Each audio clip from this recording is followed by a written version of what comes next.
Hello, I'm Jeff Tennant. Trading is closed on September 22, 2014. My last call said that a gap outside of Friday's range was likely.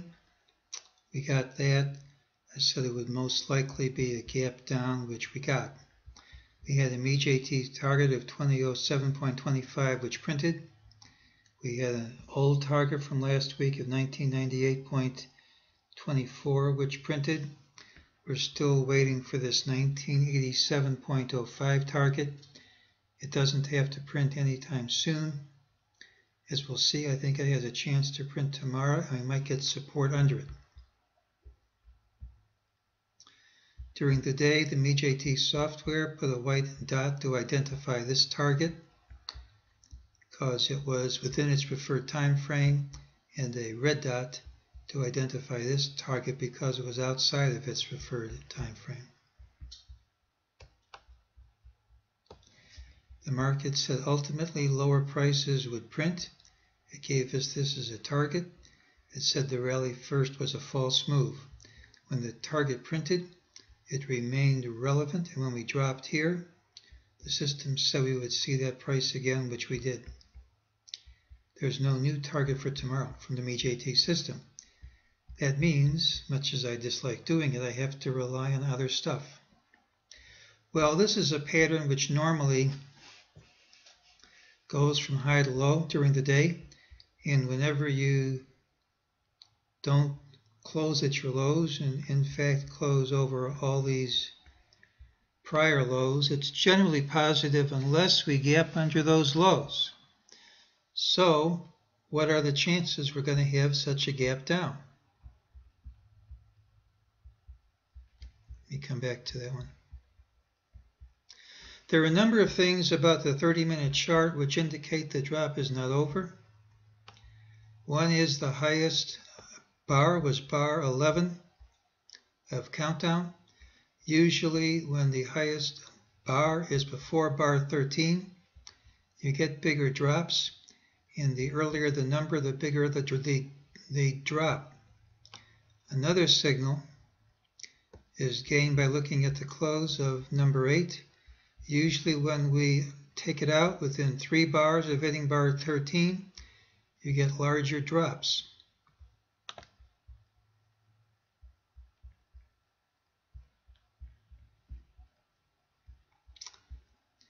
Today's action really just retraced the move we had during the FOMC meeting.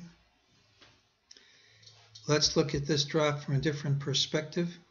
There's a principle that consolidations and gaps tend to occupy the same space. The consolidation can come before the gap, or it can come after it. Now here's a gap right over here.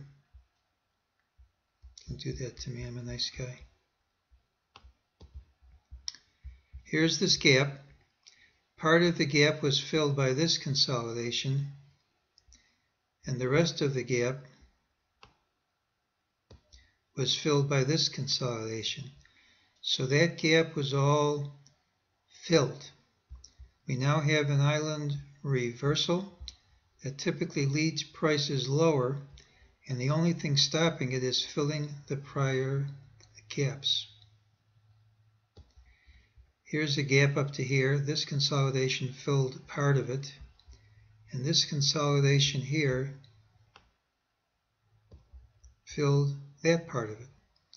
So that gap was all filled. We also have what I call an intraday gap over here. This intraday gap, part of it was filled by the consolidation here,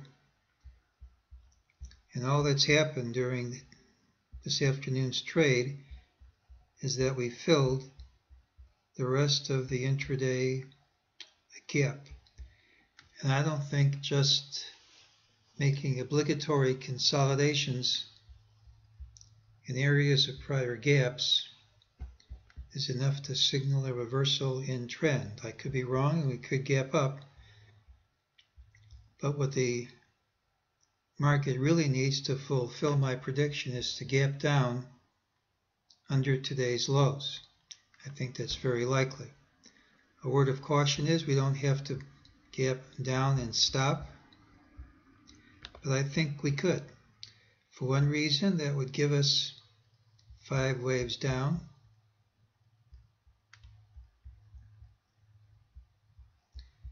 It would very likely hit the target and we could get mejt support.